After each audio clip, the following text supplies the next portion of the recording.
দেশ বিদেশের ব্যবসা বাণিজ্য আর অর্থনীতির খবর নিয়ে গ্রিন টিভির বিশেষ আয়োজন মুক্তবাজারে আপনাদেরকে স্বাগতম। সাথে আছি আমি অন্তরা সরকার অর্থী।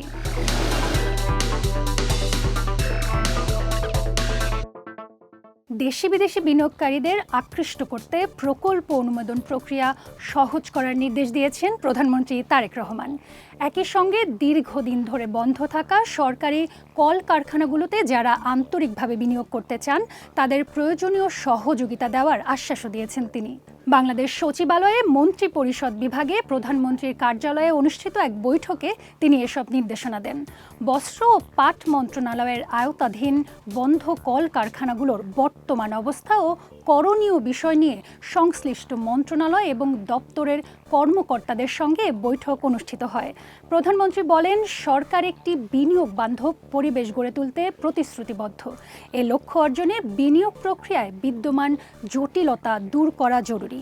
বন্ধ থাকা সরকারি কলকারখানায় বেসরকারি বিনিয়োগ বাড়াতে ঋণ প্রাপ্তি সহজ করার উপরও গুরুত্ব আরোপ করেন প্রধানমন্ত্রী। এ বিষয়ে সংশ্লিষ্ট মন্ত্রীদের দ্রুত কার্যকর পদক্ষেপ নেওয়ার নির্দেশনা দেন তিনি। এ সময় উপস্থিত ছিলেন বাণিজ্য, বস্ত্র ও পাট মন্ত্রী খন্দকার আব্দুল মুক্তাদির এবং প্রধানমন্ত্রীর রাজনৈতিক ও শিল্প বিষয়ক উপদেষ্টা রুহুল কবির রিজভী। বাজারে পণ্যের দাম স্থিতিশীল রাখতে নজরদারি বাড়াতে জেলা প্রশাসকদের নির্দেশনা দেওয়া হয়েছে বলে জানিয়েছেন বাণিজ্য মন্ত্রী খন্দকার আব্দুল মুক্তাদির। ডিসি সম্মেলনের দ্বিতীয় দিনে এ কথা জানান বাণিজ্য মন্ত্রী। এ সময় জেলা প্রশাসকদের সরকারের প্রকল্প বাস্তবায়নে দুর্নীতিমুক্ত ও সাশ্রয়ী হওয়ার পরামর্শ দেওয়ার কথা জানান পরিকল্পনা প্রতিমন্ত্রী। আর হাওরের কৃষকদের আগামী 3 মাসে 7,500 করে টাকা দেওয়া হবে বলেও জানান কৃষিমন্ত্রী। বিএনপি সরকার ক্ষমতায় আসার পর প্রথমবারের মতো রাজধানী থেকে জেলা পর্যায়ের সমস্যা, সরকারের লক্ষ্য ও পরিকল্পনা বাস্তবায়নে 8 বিভাগ ও 64 জেলার প্রশাসকদের সাথে মতবিনিময় করেন কৃষি, বাণিজ্য, পরিকল্পনা, বেসামরিক বিমান পরিবহন ও পর্যটন মন্ত্রণালয়ের মন্ত্রী প্রতিমন্ত্রীরা। রাজধানীর ওসমানী স্মৃতি মিলনায়তনে দ্বিতীয় দিনের ডিসি সম্মেলনের প্রথম সেশনে যোগ দিয়ে কৃষিমন্ত্রী বলেন, হাওরের কৃষকদের আগামী 3 মাসে 7,500 করে টাকা দেয়া হবে। আসন্ন ঈদুল আজহায় কোরবানির পশুর সংকট হবে না বলেও জানান তিনি। 7,500 টাকা থেকে আস্তে আস্তে আমরা বাড়াবো, উপরের দিকে যাব এবং এটা কন্টিনিউ করবে। আমরা আশা করছি আগামী 3 মাস আমরা কন্টিনিউ করব। চামড়াটা যাতে নষ্ট না হয়, সেই জন্য নষ্ট হয়ে যায় বলেই তো ক্ষোভ, যে এটা থেকে যদি আজকে বিনিময় না পাই কালকেও পাবো না, কালকে এটা পচে যাবে। পচে যেন না যায় সেজন্য সরকারি খরচে আমরা লবণ দেওয়ার ব্যবস্থা করব। সকালে দিনের প্রথম সেশনে যোগ দিয়ে বেসামরিক বিমান পরিবহন ও পর্যটন মন্ত্রণালয়ের মন্ত্রী প্রতিমন্ত্রী বলেন, দ্রুতই দেশের 8টি অব্যবহৃত বিমানবন্দর চালু করা হবে। এ সময় পর্যটকদের নিরাপত্তা নিশ্চিতে ডিসিদের নির্দেশ দেওয়া হয়েছে বলেও জানান তারা। বলতে গেলে 4-5টা এরকম ডিস্ট্রিক্টের কথা এসেছে যে আমরা এখানে পর্যটনটা যদি সুন্দর মতো করে গড়ে তোলা হয় তাহলে অনেক দর্শনার্থী আসবে। ব্যবহৃত হচ্ছে না প্রায় 8টি-9টি বিমানবন্দর, সেগুলিকে আমরা নতুন করে রিপেয়ার করে এটাকে চালু করব আভ্যন্তরীণ রুট হিসেবে। প্রত্নতত্ত্ব অধিদপ্তরে আমরা 535টি নিদর্শন তালিকাভুক্ত করে সেখানে আমরা কাজকর্ম করছি এবং আরও নতুন করে আমাদের আরও বেশি পরিকল্পনা রয়েছে। পরিকল্পনা প্রতিমন্ত্রী বলেন, ডিসিদের পক্ষ থেকে সরকারের প্রকল্পগুলোকে আরও কার্যকর করতে পরিকল্পনা মন্ত্রণালয়ের পরিবীক্ষণ ও মূল্যায়ন বিভাগকে জেলা পর্যায়ে স্থাপনের প্রস্তাব এসেছে। এডিপি বাস্তবায়নের যে দুর্বলতাগুলো, সীমাবদ্ধতা কিংবা সমস্যাগুলো, সেগুলোকে চিহ্নিত করে তার সমাধানটাও কত দ্রুত আসবে সেই বিষয়ে আমরা পদক্ষেপ দৃশ্যমান করতে পারব। সড়ক, নৌ, শিল্প, বাণিজ্য, কৃষি, অর্থ, বিমানসহ 10টি মন্ত্রণালয় ও 9টি বিভাগের মন্ত্রী ও সচিবদের সাথে মতবিনিময় করবেন জেলা প্রশাসক ও বিভাগীয় কমিশনাররা। রাজধানীতে চলা প্রতিটি বাস থেকে প্রতিদিন হাতিয়ে নেওয়া হচ্ছে কোটি কোটি টাকা। কারা লুটছেন এই টাকা? কেন চলছে এই চাঁদাবাজি আর কেনই বা নীরব থাকতে বাধ্য হচ্ছেন পরিবহন সংশ্লিষ্টরা? গ্রিন নিউজের অনুসন্ধানে উঠে এসেছে নানা অজানা তথ্য। সংশ্লিষ্টরা বলছেন, গণপরিবহনে চাঁদাবাজির প্রভাব সরাসরি পড়ছে যাত্রীদের উপর।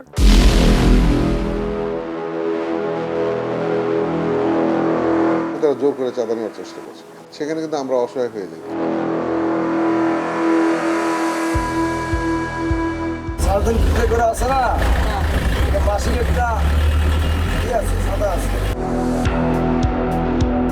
পুলিশ টাকা আদায় করে বা পুলিশের চাঁদাবাজির যে বিষয়টা আছে, এটা কিন্তু আসলে অনেক দিনের অভিযোগ।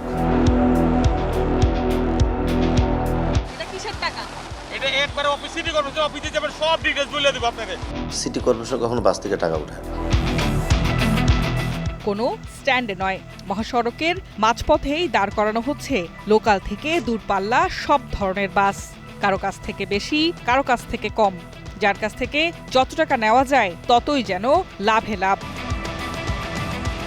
রাজধানীর অন্যতম ব্যস্ত প্রবেশদ্বার গাবতলী। দিনরাত এই সড়ক পাড়ি দিতে গিয়ে এক অদৃশ্য টোল প্লাজার মুখোমুখি হচ্ছে প্রতিটি বাস। হাতের ইশারায় বাসের পর বাস থামিয়ে আদায় করা হচ্ছে 50, 100 এমনকি 200 টাকা পর্যন্ত।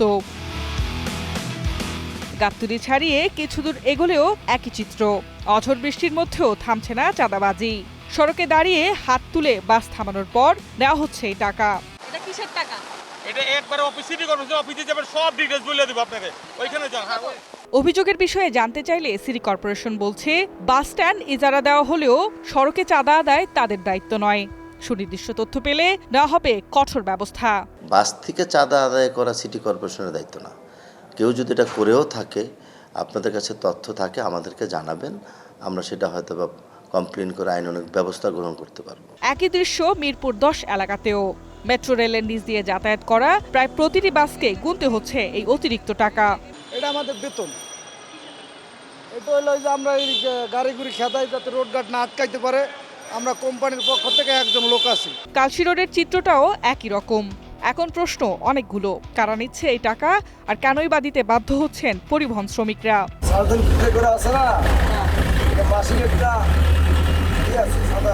প্রশ্নের উত্তর খুঁজতে ডিএমপি ট্রাফিক বিভাগের ঊর্ধ্বতনের মুখোমুখি গ্রিন নিউজ টিম। ট্রাফিক বিভাগও বলছে, সুনির্দিষ্ট অভিযোগ পেলে ব্যবস্থা নেওয়া হবে। আমাদের এই চেয়ার থেকে আমরা এটাকে মোটো সমর্থন করি না, এবং দেখতে হবে যে এগুলো পরিমাণ কমে এসছে কিনা এবং আমরা যথাযথ ব্যবস্থা নিচ্ছি কিনা। গণমাধ্যমকে আমরা সবসময়ের জন্য পাশে পাই এবং আমরা সবাইকে অনুরোধ করি যে এই জাতীয় বিষয়গুলো যাতে আমাদের নজরে আনা হয় এবং আমরা নিশ্চিতভাবে যদি এই জাতীয় কোনো কিছু থাকে আমরা ব্যবস্থা নিই। প্রতিদিন ঠিক কত টাকা গুনতে হয় তা জানলেও ক্যামেরার সামনে কথা বলতে রাজি নন কেউই। বিভিন্ন ইউনিয়ন ও কোম্পানির নাম ব্যবহার করে প্রতিদিন হাতিয়ে নেওয়া হচ্ছে বিপুল অঙ্কের টাকা। চাঁদাবাজির বিষয়টি জানলেও হয়রানির ভয়ে মুখ খুলছেন না কোনো শ্রমিক। মালিকপক্ষ বলছে তারাও জিম্মি। তারা কল্যাণ তহবিল নামে একটা চিঠি দিয়ে এত এত এত করে গাড়িতে চিঠি দিচ্ছে এবং তারা জোর করে চাঁদা নেওয়ার চেষ্টা করছে। সেখানে কিন্তু আমরা অসহায় হয়ে যাই। টাকা নেয় 620 টাকা। ওইটার ভিতরে সিটি কর্পোরেশনের টাকা আছে, তারপরে আপনার যারা লাইন মেনটেনেন্স করে তাদের টাকা আছে, আর হলো আমরা কালশীতে দেই হলো 500 টাকা। পরিবহন বিশেষজ্ঞদের মতে রাজধানীর সড়কে প্রতিদিন কোটি টাকার চাঁদা বাণিজ্য হচ্ছে, যার প্রভাব পড়ছে সরাসরি যাত্রীদের ওপর।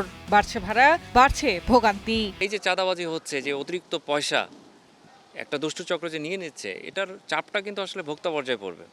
এই জন্যই সরকার কিন্তু কাগজে কলমে আমরা দেখি ভাড়া নির্ধারণ করে দেয়, কিন্তু বাস্তবায়ন করতে গেলে হোঁচট খেয়ে যায়। টার্মিনাল হোক বা সড়ক, দিনের পর দিন চলা এই দৌরত্ব থামাতে ঠিক কবে নাগাদ কার্যকর পদক্ষেপ নেবে সংশ্লিষ্ট কর্তৃপক্ষ, সে প্রশ্ন এখনো থেকেই যাচ্ছে। দেশের অন্যতম শীর্ষস্থানীয় সাধারণ বীমা প্রতিষ্ঠান পায়োনিয়ার ইন্স্যুরেন্স পিএলসির 30তম বার্ষিক সাধারণ সভা অনুষ্ঠিত হয়েছে। সোমবার ডিজিটাল প্ল্যাটফর্মে অনুষ্ঠিত এই সভায় শেয়ার হোল্ডাররা 2025 সমাপ্ত হিসাব বছরের জন্য 30% লভ্যাংশ অনুমোদন করেছেন। এ পর্যায়ে নিচ্ছি ছোট্ট একটি বিরতি, ফিরছি কিছুক্ষণ পরেই।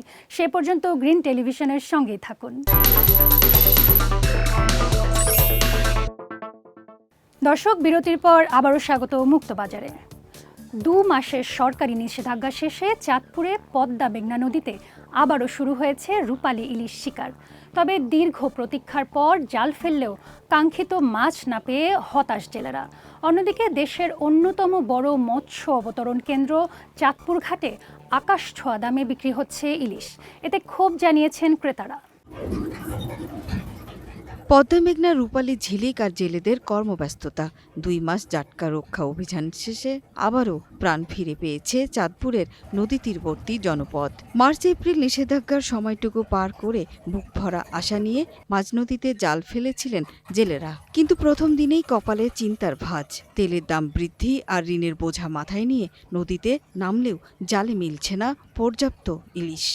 রাত 3টার দিকে গেছি, মাত্র একটা মাছ পাইছি। সবাই পরিস্থিতি খুব খারাপ এই বন্যার কারণে, আর কাজ কাম নাই, মানুষের 10টা রুজি করতে পারে না। জেলেদের জালে টান পড়লেও চাঁদপুর বড় স্টেশন মাঝঘাটে সকাল থেকেই শুরু হয়েছে হাঁকঢাক।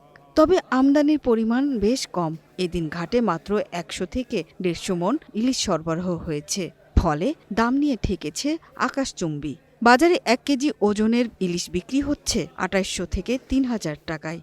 700 থেকে 800 গ্রামের মাছের দামও 2500 টাকা ছুঁই ছুঁই। সাধারণ ক্রেতারা বাজারে এসে দাম শুনেই ক্ষুব্ধ। অন্যান্য প্রথম দিন অনুযায়ী মাছের গাড়ে ভরপুর থাকে, কিন্তু এইবার এই প্রথম দিনে মাছ দেখা যাচ্ছে না। তো এখানে দেখতেছি যে মাছের যে পরিমাণ মাছ কম, দাম বেশি। 3000 টাকা 2800 টাকা কেজি প্রতি চাইতেছে। আপনার 1 কেজি চাই ওটা 3000 থেকে 3200 টাকা। দাম বেশি, মাছ কম, এই কারণে একটু দামটা বেশি। এদিকে শুধু চাঁদপুর নয়, ভোলার মেঘনা ও তেঁতুলিয়া নদীতেও একই চিত্র। নিষেধাজ্ঞা শেষে জেলেরা নদীতে নামলেও অধিকাংশ ট্রলার ফিরছে শূন্য হাতে। আড়তদাররা বলছেন সরবরাহ কম থাকায় দাম নিয়ন্ত্রণ করা সম্ভব হচ্ছে না। তবে আগামী কয়েকদিনের মধ্যে বৃষ্টি বাড়লে নদীতে মাছের দেখা মিলবে, এমনটাই প্রত্যাশা মৎস্য সংশ্লিষ্টদের। মাছ তো একেবারে কম, আশারূপ মাছ পাওয়া যায়নি, তবে আমরা আশা করতেছি সামনে আমরা মাছ অধিকারে পাবো। জাটকা রক্ষা অভিযানের সুফল পেতে আরও কয়েকদিন সময় লাগবে বলে মনে করছেন বিশেষজ্ঞরা। তবে ঋণগ্রস্ত জেলেরা দ্রুত কাঙ্ক্ষিত ইলিশ না পেলে বড় ধরনের লোকসানের মুখে পড়ার আশঙ্কা করছেন। দেশে ইলিশ সহ সামুদ্রিক মাছ উৎপাদন কমে যাওয়ায় বাজারে দেখা দিয়েছে সরবরাহ সংকট। নিষেধাজ্ঞা শেষে নদীতে নামলেও জেলেদের জালে মিলছে না কাঙ্ক্ষিত মাছ। অন্যদিকে সমুদ্রে মাছ ধরা বন্ধ থাকায় বাড়ছে সব ধরনের মাছের দাম। এতে বিপাকে পড়েছেন জেলে, ব্যবসায়ী ও সাধারণ ক্রেতারা। বরিশালের পাইকারি মাছের মোকাম পোর্ট রোডে এখন আর নেই আগের মতো কোলাহল। একসময় যেখানে প্রতিদিন ভোরেই জমে উঠত বেচাকেনা, সেখানে এখন হতাশ ব্যবসায়ীরা। বর্তমানে প্রতিদিন ইলিশ আসছে মাত্র 40 থেকে 50 মণ, যা আগের তুলনায় কয়েক গুণ কম। বরিশালে মাছের আমদানি একটু কম, গতকালকে তুলনায় আজকে একটু কম। ইলিশ মাছ তো মনে করি কদিন আগে ছিল, এখন তো ইলিশ মাছ এখন নাই বলতে চলে। এদিকে বাজারে ইলিশ সহ অন্যান্য মাছের দাম বেড়ে যাওয়ায় ক্রেতাদের মধ্যে বাড়ছে হতাশা। ইলিশ মাছটা সাধারণ মানুষ খেতে পারে না, অনেক দাম। 3500 টাকা কেজি যায় ইলিশ মাছের। মৎস্য অধিদপ্তরের তথ্য অনুযায়ী গত 2 বছরে দেশে ইলিশ আহরণ কমেছে প্রায় 71,000 টন। অভিযানে গিয়েছি তখন ইলিশ আসলে খুবই কম, একেবারে নাই তা না, কিন্তু এটা সম্ভবত চর পড়ার কারণে এরকম হয়েছে। এদিকে ভোলায় 2 মাসের নিষেধাজ্ঞা শেষে জেলেরা মেঘনা ও তেঁতুলিয়া নদীতে মাছ ধরতে নামলেও মিলছে না কাঙ্ক্ষিত মাছ। জেলেরা অভিযোগ করছেন নিষেধাজ্ঞার সময় সরকার ঘোষিত সহায়তা সবাই ঠিকমতো পাননি। ফলে বাধ্য হয়ে অনেকে নিষেধাজ্ঞা উপেক্ষা করে নদীতে নেমেছেন। 2 মাসে চাল, ডাল, তেল, লবণ এগুলা বরাদ্দ করছে, কিন্তু আমরা নদীর মানুষ যারা এরা পাই না। এটাই আমি সরকারের কাছে জানাই যে অরিজিনাল জেলে যারা তারা যাই মালটা সঠিক মতন পায়। জেলা মৎস্য কর্মকর্তা বলেন, কয়েকদিনের মধ্যে নদীতে মাছের উপস্থিতি বাড়বে এবং পরিস্থিতি স্বাভাবিক হলে জেলেরা তাদের লোকসান কাটিয়ে উঠতে পারবেন। আমাদের বিশ্বাস এবছরের অভিযানটি সফল হয়েছে। তারা নদীতে বেশি পরিমাণে মাছ পাবে এবং তারা তাদের যে দাঁড় দেনা থেকে শুরু করে ঋণ, সেগুলো তারা পরিশোধ করতে পারবে। অন্যদিকে ঝালকাঠিতে সমুদ্রে মাছ ধরার নিষেধাজ্ঞার কারণে বাজারে সব ধরনের মাছের দাম বেড়েছে। এক সপ্তাহে কেজি প্রতি 20 থেকে 30 টাকা পর্যন্ত দাম বেড়েছে বিভিন্ন মাছের। ব্যবসায়ীরা বলছেন, সামুদ্রিক মাছের সরবরাহ বন্ধ থাকায় চাপ পড়েছে স্বাদুপানির মাছের ওপর, ফলে বেড়েছে দাম। সংশ্লিষ্টরা বলছেন, নিয়ন্ত্রণহীন আহরণ, নদীর নাব্যতা সংকট ও পরিবেশের ভারসাম্য নষ্ট হওয়ায় মাছের উৎপাদন কমার মূল কারণ। কোরবানির ঈদ ঘিরে নারায়ণগঞ্জের রূপগঞ্জে ব্যস্ত সময় পার করছে কামার সম্প্রদায়। পশু জবাই ও মাংস কাটাকাটির জন্য দা, চাকু, চাপাতি সহ অন্যান্য ধারালো জিনিস তৈরি করে তোলা হচ্ছে হাটবাজারে। উপজেলা প্রশাসন বলছে এসব ধারালো অস্ত্র যাতে কোনো চোর, ডাকাত, সন্ত্রাসীরা ব্যবহার করতে না পারে সেদিকে নজর রাখতে হবে। কুরবানির ঈদ সামনে রেখে পশু কাটাকুটির জন্য দা, ছুরি, চাপাতি সহ প্রয়োজনীয় সরঞ্জাম তৈরিতে রূপগঞ্জের কামারপল্লীতে চলছে ব্যস্ততা। দিনরাত পরিশ্রম করে এসব জিনিসপত্র বানাচ্ছেন কামাররা। আগুনে লোহা গরম করে হাতুড়ি দিয়ে পিটিয়ে নির্দিষ্ট আকার দিচ্ছেন কেউ, আবার কেউ তা ধারালো করছেন। আমার বাধ্যতামূলক আমলে ব্যবসা, তো আমরা এই ব্যবসা করে খুব ভালো আছি। লোহার দাম বেড়ে যাওয়ায় এবার উৎপাদন খরচও বেড়েছে, তাই খুব বেশি লাভ হচ্ছে না বলেও জানান কামাররা। এই যে ঈদের মধ্যে চুরি চাপাটি আমরা আরো 1 মাস 2 মাস আগে বানাই ফেলাইছি, এখন কামারের কাছে সিরিয়ালই পাওয়া যায় না। এটা একটা সিজনালি ব্যবসা, তো মনে করেন দেশের পরিস্থিতিও ভালো না, ব্যবসার পরিস্থিতিও আমগো ভালো না। এখানে ঐতিহ্যবাহী হাট, অনেক মানুষের সমাগম হয়, অনেক টাকা বিক্রি হয়, যার জন্য অনেক জিনিসপত্র নিতে আসছি। কামারি জিনিস, দাও, বটি, তারপরে চাপ্পর, ছুরি, মোটামুটি সব জিনিসই ভালো পাওয়া যায়। উপজেলা নির্বাহী কর্মকর্তা সাইফুল ইসলাম জানান, এলাকায় সন্ত্রাসী চক্র রয়েছে, তারা যেন কুরবানির পশু জবাই বা কাটাকুটির অস্ত্র কিনে খারাপ কাজে না লাগাতে পারে সে ব্যাপারে সতর্ক রয়েছে প্রশাসন। আমরা কামার যারা রয়েছে তাদেরকে সচেতন করার ট্রাই করছি, যে যাদের প্রয়োজন তাদের কাছে সেল করার জন্যে, যাদের বয়স হয়নি, ছোট বাচ্চা কিংবা টিনেজ এজে আছে, স্কুল গোয়িং বাচ্চা, এই সমস্ত বাচ্চাদের কাছে, ছেলেদের কাছে যাতে এই ধরনের অস্ত্র বিক্রি না করে সেই জন্য তাদেরকে আমরা সতর্ক করছি, প্রচারণা চালাচ্ছি। এই বিষয়ে কামারদেরও সতর্ক থাকার পরামর্শ দিয়েছেন উপজেলা নির্বাহী কর্মকর্তা। আসন্ন কোরবানির ঈদকে সামনে রেখে ব্যস্ততা বেড়েছে ঠাকুরগাঁওয়ের খামারগুলোতে। খামারিরা ঘাস সহ দেশীয় খাবারের মাধ্যমে গরুর পুষ্টি নিশ্চিত করছেন। এখন অপেক্ষা ক্রেতা ও ন্যায্য দামের। প্রাণী সম্পদ বিভাগ বলছে এবার চাহিদার তুলনায় অনেক বেশি পশু প্রস্তুত রয়েছে। জেলার অন্যতম আলোচিত খামার ঠাকুরগাঁও সদরের সাদেকুল এগ্রো ফার্ম। এই খামারে রয়েছে 670 কেজি ওজনের কালাবাবু এবং 580 কেজি ওজনের লালবাবু। এই দুটি বিশাল গরু এরই মধ্যে স্থানীয়দের মাঝে ব্যাপক আগ্রহের সৃষ্টি করেছে। এছাড়া এই খামারে রয়েছে দেশি বিদেশি নানা জাতের আরও শতাধিক গরু। খামারিরা জানান, মোটা তাজাকরণে ব্যবহার করা হচ্ছে না কোনো কৃত্রিম ওষুধ বা ইনজেকশন। আমি গরুকে খাওয়াই আলু, মনে করেন ভুট্টা, ধান, গম, এগুলা মারাই করে প্রসেস করে খাওয়াই, খড় খাওয়াই, ঘাস খাওয়াই, বাইরের কোনো খাবার খাওয়াই না। প্রাকৃতিক উপায়ে গরু লালন পালন করায় ক্রেতাদের আস্থা বাড়ছে। অবৈধভাবে পশু আমদানি বন্ধ থাকলে লাভবান হওয়া সম্ভব বলে জানান খামারিরা। 12 ঘন্টা ডিউটি করতেছি, সংসার ভালো চলতেছে মোটামুটি, আলহামদুলিল্লাহ। 6 থেকে 7 জন কাজ করি আমরা এখানে। কুরবানি ঈদে এই ব্যবসায়ীরা অনেক লাভবান হবে যদি বাইরে থেকে গরু না আসে। আর বাইরের থেকে যদি গরু আসে থাকে তাহলে যে খরচ আর যে দ্রব্যমূল্য, এতে করে গরু ব্যবসায়ীরা সকলেই অবশ্যই ক্ষতিগ্রস্ত হবে। এদিকে খামার ভিত্তিক পশুপালন বৃদ্ধি, আধুনিক প্রযুক্তির ব্যবহার এবং খামারিদের সচেতনতামূলক পরামর্শ দিচ্ছে প্রাণী সম্পদ বিভাগ। ক্ষতিকারক স্টেরয়েড হরমোন ব্যবহার যাতে না করে বা ক্ষতিকারক কোনো পশু খাদ্য ব্যবহার করে গরু মোটা তাজাকরণ না করে, সেজন্য আমরা 2386টি খামারিকে নিয়ে 64টি উঠান বৈঠক করেছি। এবারের কোরবানি ঈদকে সামনে রেখে জেলায় কোরবানিযোগ্য পশুর মোট চাহিদা নির্ধারণ করা হয়েছে ৭৮,৪৪৩টি। বিপরীতে জেলার খামারগুলোতে এরই মধ্যে প্রস্তুত রয়েছে ৯৫,৪৩৬টি পশু। কোরবানির ঈদকে ঘিরে লক্ষ্মীপুরের 5 উপজেলায় প্রায় ৩,০০০ খামারে চলছে পশু পরিচর্যা। তবে গো খাদ্য সহ আনুষঙ্গিক জিনিসের মূল্য বৃদ্ধিতে কিছুটা বেকায়দায় পড়েছেন খামারিরা। ক্ষতি কাটাতে অবৈধভাবে ভারতীয় গরু আসা বন্ধের দাবি জানিয়েছেন তারা। কোরবানির ঈদকে ঘিরে লক্ষ্মীপুরের 5টি উপজেলার বিভিন্ন খামারে চলছে গবাদি পশু পরিচর্যার কাজ। নিজস্ব তদারকিতে উৎপাদিত ঘাস, খড় ও অন্যান্য প্রাকৃতিক খাবার খাইয়ে গরু লালন পালন করছেন খামারিরা। ঈদকে ঘিরে এবার পশুর কোনো ঘাটতি হওয়ার আশঙ্কা নেই বলে মনে করছেন খামারের কর্মচারী ও স্থানীয়রা। আমাদের এবছর প্রায় 100টির উপরে গরু আছে। আমরা চেষ্টা করি দেশীয়ভাবে গরু পালনের। আমাদের আসলে অনেক জমিতে ঘাস লাগানো আছে, আমরা ওই ঘাস দিয়ে খাওয়াচ্ছি, তারপরে খৈল ভুসি খাওয়াচ্ছি। গাঁওটা এখানেও চলে আসে, অনেক দূর দূরান্ত থেকে আসে এখানে, লক্ষ্মীপুর, মাইজদি, রায়পুর, রামগঞ্জ। আর্থিক ক্ষতি ঠেকাতে সীমান্ত দিয়ে অবৈধভাবে ভারতীয় গরু প্রবেশ বন্ধের দাবি জানিয়েছেন তারা। গরু লালন পালনে প্রাণী সম্পদ দপ্তর থেকে কোনো সহায়তা মিলছে না বলে অভিযোগ করেন খামারিরা। মাঝে মধ্যে ওনারা যেতেন, কিন্তু আসলে সরকারিভাবে আমরা কোনো সহযোগিতা পাই না। আমাদের এখন খল্লি ভুসির দাম বেড়ে গেছে অনেক, এখন আমাদের খুবই সমস্যা হইতেছে। অভিযোগের বিষয়ে কোনো কথা না বললেও জেলা প্রাণী সম্পদ বিভাগ বলছে চাহিদার তুলনায় পশু বেশি থাকায় ঈদে ঘাটতি হওয়ার কোনো আশঙ্কা নেই। গবাদি পশুর যারা রুষ্ট পোষণ করছে, আমাদের উপজেলা প্রাণী সম্পদ কর্মকর্তা এবং আমরা সার্বক্ষণিকভাবে তাদের মনিটরিংয়ে রাখছি এবং তাদের সহযোগিতা করে যাচ্ছি।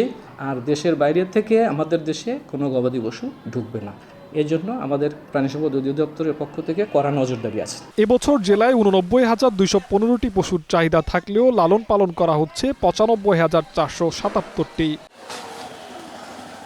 গ্রিন টেলিভিশনের সাপ্তাহিক অনুষ্ঠান মুক্তবাজারে আজ এ পর্যন্তই। আগামী সপ্তাহে ফিরে আসব ব্যবসা বাণিজ্যের আরও খবর নিয়ে। আর সে পর্যন্ত গ্রিন টেলিভিশনের সঙ্গেই থাকুন।